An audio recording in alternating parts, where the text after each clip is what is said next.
7월 달부터 전 세계 메이저 업체들의 자동차 판매 실적이 발표가 되고 있습니다. 그중에서 오늘은 폭스바겐을 중심으로 현재 레거시 자동차 회사들, 그러니까 토요타, 폭스바겐, 현대차 그룹, 제너럴 모터스, 포드 등 이런 회사들이 어떤 상황에 처해 있는지를 짚어보겠습니다.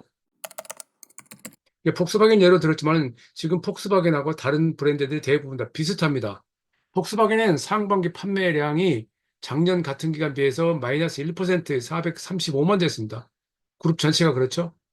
그중에서 배터리 전기차 판매 대수는 마찬가지로 약 1% 줄어든 31만 7천 대. 작년에 폭스바겐 그룹이 연간 판매 대수가 724만 대였다는 점을 감안하면은 하반기 판매가 좀 더 올라가야 됩니다. 문제는 이제 이런 상황에서도 폭스바겐은 중국 시장에서 배터리 전기차 판매가 45% 증가했다는 점에서는 좀 긍정적인 평가를 할 수 있겠습니다. 근데 이건 메이커마다 시장 상황에 따라 많이 다른데 폭스바겐은 원래 중국 시장에서 연간 425만 대까지 팔았었습니다. 그런데 작년에 그 323만 대까지 떨어졌어요. 100만 대 가량이 사라진 거죠. 이것은 GM도 마찬가지고 현대차 그룹도 예외가 아닙니다. 그러니까 대부분의 그동안 달러 박스였던 중국 시장에서 실적이 악화되면서 수익성이 떨어졌고, 수익성이 떨어지면서 투자가 어려웠고, 투자가 어려우면서 미래에 대한 확실한 전망을 할 수가 없게 되는 그런 상황에 이르게 된 겁니다. 어쨌거나 일단 한 가지 짚고 넘어갈 것은 2023년 기준 배터리 전기차만으로 그 순위를 한번 짚어보겠습니다. 연간 판매 대수를 말한 겁니다. 테슬라가 당연히 승용차 기준으로 175만 대고요. 다음으로 중국의 BYD가 145만 대, 폭스바겐 그룹이 73만 대, GM이 60만 대, 중국의 광저우 자동차 그룹이 47만 대, 역시 지리 자동차 그룹이 47만 대, 현대차 그룹이 39만 대, BMW 그룹이 36만 대, 상하이 자동차 그룹이 30만 대, 르노, 닛산, 미쓰비시 얼라이언스가 28만 대, 그러니까 이 탑 10 속에가 중국 회사들이 4개가 들어가 있습니다. 이게 전체 판매로 따지면 22순위에서 중국 업체들이 6개가 올라갈 정도로 지금 중국 업체들이 상당히 괄목상대하게 성장하고 있습니다. 그러나 그것은 중국 시장 판매가 주이기 때문에 이것을 과거와 같은 잣대로 평가할 수는 없죠. 어쨌든 이 상황에서 폭스바겐이 이렇게 판매 대수가 늦어진 것은 차세대 배터리 전기차 판매에 문제가 있다라고 저는 생각을 합니다. 폭스바겐은 레거시 자동차 업체 중에서는 2018년에 가장 먼저 전기차 전용 플랫폼을 내놓았습니다. 그 다음에 현대와 GM이 2020년에 내놓았죠. 그리고 BYD가 2021년 뭐 이런 식이었는데 폭스바겐은 원래 2025년, 2026년 그 사이에 2세대 플랫폼을 내놓겠다 했었습니다. 그런데 그게 늦어졌고 지금까지 쓰고 있던 MEB를 업데이트해서 좀 더 그것을 많이 쓰겠다라는 쪽으로 방침이 바뀌었습니다. 물론 수익성 때문에 그게 옳다고 할 수 있겠지만은 사실은 시장 측면에서 소비자들은 다음 세대를 기다리는 그런 상황인다는 점을 감안하면은 이건 폭스바겐에 상당히 부정적인 뉘앙스를 줄 수밖에 없습니다. 다시 말해서 전기차 캐즘이라는 단어가 나오는 상황에서 많은 소비자들은 얼리 어답터들이 아닌 다른 사람들은 2세대 전기차를 기다리고 있다는 뉴스가 유럽, 미국 등에서 많이 등장했었습니다. 그것들이 폭스바겐뿐만 아니고 현대도 GM도 뭐 대부분 다 밀리고 있습니다. 그것이 지금 전 세계적으로 올해 전기차 판매가 생각보다는 많이 증가하지 않은 이유로 지금 꼽히고 있습니다.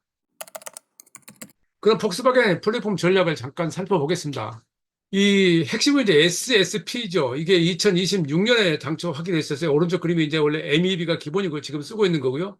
그리고 PP는 지금 올 상반기부터 아우디 A6부터 포르쉐 마칸 EV 등에서 채용이 되고 있습니다. 그리고 내년부터는 또 MEB를 좀 업그레이드한 차세대라고까지는 가지 않은 MEB 플러스가 등장할 것으로 지금 보입니다. 근데 이 MEB는 SSP가 나올 때까지라는 단서가 달려 있습니다. 그래서 이 문제를 해결하기 위해서 폭스바겐은 테슬라하고 리비안 출신의 엔지니어를 고용하기도 했습니다. 지금 이 그 핵심에는 소프트웨어가 있습니다. 소프트웨어 문제를 해결하지 못하면은 다음 단계로 발전할 수 없다라는 것이 핵심입니다. 이것은 말씀드렸듯이 폭스바겐만의 문제가 아니고 GM도 현대차 그룹도 모두 마찬가지입니다. 이것을 해결할 수 있을 것이냐에 대해서는 많은 논란이 있습니다만은 각 메이커들마다 다양한 노력을 기울이겠지만은 아직까지 확실하게 우리가 언제 차세대 플랫폼을 선보이겠다 하는 그런 그 로드맵을 아직 나오고 있지 않습니다. 어쨌든 폭스바겐은 그 원래 SSP 플랫폼을 기반으로 해서 2세대 전기차를 내놓겠다고 발표한 게 2022년이었습니다. 그게 트리니티 프로젝트라고 하는 건데요. 그 폭스바겐의 전기차의 새로운 전환점이라고 그들은 표현했었습니다. 그러니까 700km가 넘는 주행거리, 그 짧은 충전 시간, 그 자율주행 레벨 4 준비를 완료한다.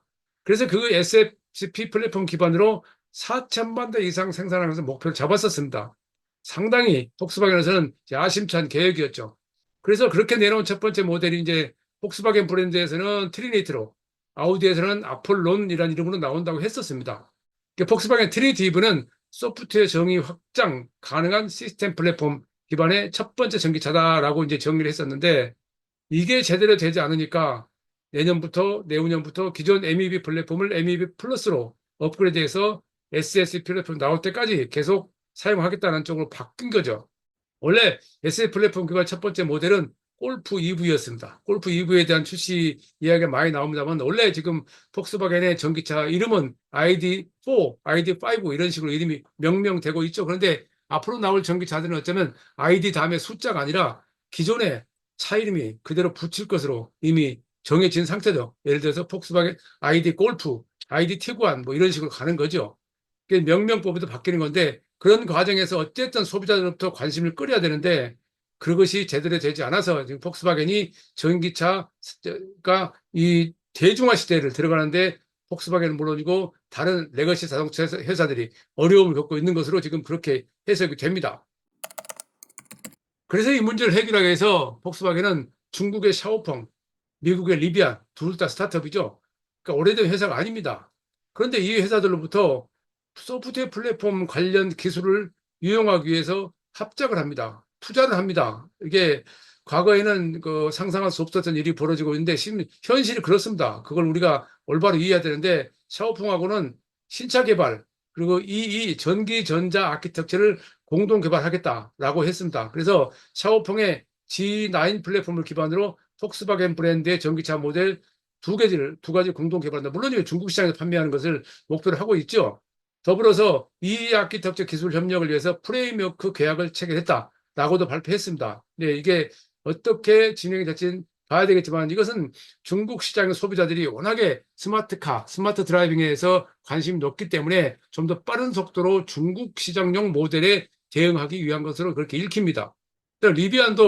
리비안의 지원을 받아서 그 지금 등장한 마칸 EV에 기반이 되는 PP 플랫폼의 소프트웨어 업그레이드를 2년 내, 3년 내에 하겠다라고 지금 그 발표를 했는데 아직은 예를 들어서 샤오펑이나 리비안의 그것에 대해서 구체적으로 알려져 있지 않기 때문에 어떤 상황인지 여기서 정확히 전달될 수 없지만은 분명한 것은 중국이나 미국의 소프트웨어가 앞서 있는 것은 인정하고 있는 사실입니다. 그래서 폭스바겐 그룹 내 아우디도 중국 업체 플랫폼을 사용해서 중국 시장용 차를 하겠다는 것을 발표하기도 했죠. 여기서 우리 짚고 넘어간 것이 지금 중요시 되고 있는 것이 우리가 흔히 말하는 초연결 시대에 필요한 통신망입니다. 이게 통신망에서는 한국이 가장 세계적으로 앞서 있는 것은 분명한 사실인데 그것을 실제 자동차에 적용하면서 스마트카, 자율주행차, 로보택시 등으로 빠른 속도로 시장을 확대하고 있는 것이 중국입니다. 중국은 그뿐만 아니라 이미 그 전기차로 전환하기 위한 에너지 대전환도 아주 빠른 속도로 진행하고 있죠.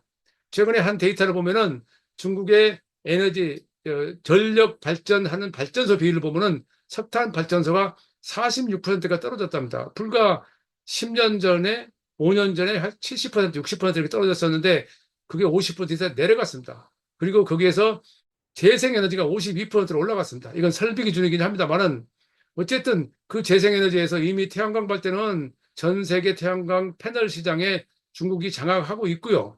또 양수 발전도 중국은 빠른 속도로 늘리고 있죠. 양수 발전이라는 것은 그 물을 끌어올려서 필요에 따라서 물을 밑으로 보내면서 수력 발전하는 것을 말하는 거죠. 양수 발전도 아주 빠른 속도로 증가시키고 있고 풍력 발전도 세계 풍력 발전 시장의 60% 정도를 중국이 장악하고 있습니다. 그 컨트리에서 본다면요. 태양광도 비슷하고요. 그러니까 재생에너지도 이미 중국이 전 세계를 장악하고 있습니다. 왜? 그거에 관련 부품도 장악하고 있는데 전기차가 대중화되기 위해서 가장 중요한 것은 에너지 대전환인데 그 에너지 대전환에서 중국을 따라갈 수 있는 나라가 지금으로서는 없습니다. 독일도 지금 전체적으로 작년 통계로는 약 52%인데 올해 5월 달에는 물론 58.4%까지 올라가긴 했습니다. 네, 이게 에너지 안보 차원에서 이루어지기 때문에 독일은 굉장히 적극적으로 그걸 진행하고 있는데, 물론 규모가 적은 노르웨이 같은 경우는 뭐 거의 100% 가까운 98%에 달하는 그 에너지를 재생에너지로부터 전력을 사용하고 있는 그런 경우이기도 합니다만은, 이런 것들이 중국과 다른 나라들과의 관계를 지금 우리가 알 수 있게 하는 그런 수치이긴 합니다. 어쨌든 그렇다면은 폭스바겐은 지금 어떤 생각을 하고 있는가에 대해서 짚어볼 필요가 있습니다. 우선 나타난 것은 중국의 투자 확대입니다. 그러니까 지난주에 그 안후이 지역에 있는 폭스바겐 생산 단지죠. 여기서 두 번째 글로벌 R&D 센터를 건설하겠다라고 발표했습니다. 거기에서 핵심은 이제 MEB하고 CMP입니다. MEB는 말씀드렸던 폭스바겐의 첫 번째 전용 배터리 전기차 플랫폼이고, CMP는 차이나 메인 플랫폼 약자입니다. 그러니까 중국에서 사용되는 중국 시장에 특화된 플랫폼을 만들어서 폭스바겐 중국 법인이 이걸 기반으로 전기차를 앞으로 내놓겠다는 얘기죠. 이미 이제 중국은 이런 면에서 상당히 많은 관심을 갖고 있고, 소비자들도 눈이 높아졌다는 평가를 얻고 있는데, 그래서 폭스바겐은 중국 시장 전용 전기차 ID 유닉스, 앞으로 이 유닉스가 중국에서는 굉장히 중심을 끄는 모델이긴 한데, 이것도 마찬가지로 소프트웨어, 스마트카 이쪽에 중점을 둔 모델로 지금 평가되고 있습니다. 그래서 이미 여러 컨설팅 회사, 시장조사 회사들이 발표했듯이 앞으로 빠른 속도로 소프트웨어 수요가 늘어나고 커넥티비티에 대한 사용자들의 니즈가 늘어나기 때문에 그 분야에 신경을 쓰지 않으면은 미래 시장에서 존재감을 확보할 수 없다라는 것은 이미 정론화되어 있습니다. 그래서 폭스바겐은 원래 1984년에 WTO로 중국 시장이 개방되기 전에 중국 시장에 자회사를 세웠었고, 그래서 폭스바겐과 아우디를 생산했었고, 중국에서는 자동차 시장이 개방되기 전까지는 자동차는 폭스바겐, 고급차는 아우디였습니다. 근데 그런 것들이 최근에 다른 메이커들 마찬가지로 존재감이 점점 약해지면서 그 힘을 잃어가는데, 지금 상황에서 폭스바겐이 그들의 규모의 경제를 확보할 수 있는 가장 좋은 시장은 역시 중국 시장이라는 걸 생각을 하고 중국 시장에 투자를 늘리고 있는 것으로 그렇게 읽힙니다. 근데 이게 거역할래도 부인할래도 부인할 수 없는 상황이 이렇게 벌어지고 있고요. 이런 얘기를 제가 이 자동차 기자를 하면서 이런 식으로 이야기를 할 것이라고 저는 상상을 못했습니다. 그러나 세상은 변했습니다. 그 변한 것은 지금 제가 오늘 폭스바겐을 예로 들어서 설명을 드렸지만은, 사실은 이건 현대차 그룹도 마찬가지고 제네럴 모터스도 마찬가지고 GM도 마찬가지고 대부분의 자동차 회사들이 이걸 벗어날 수 없는 상황이 됐습니다.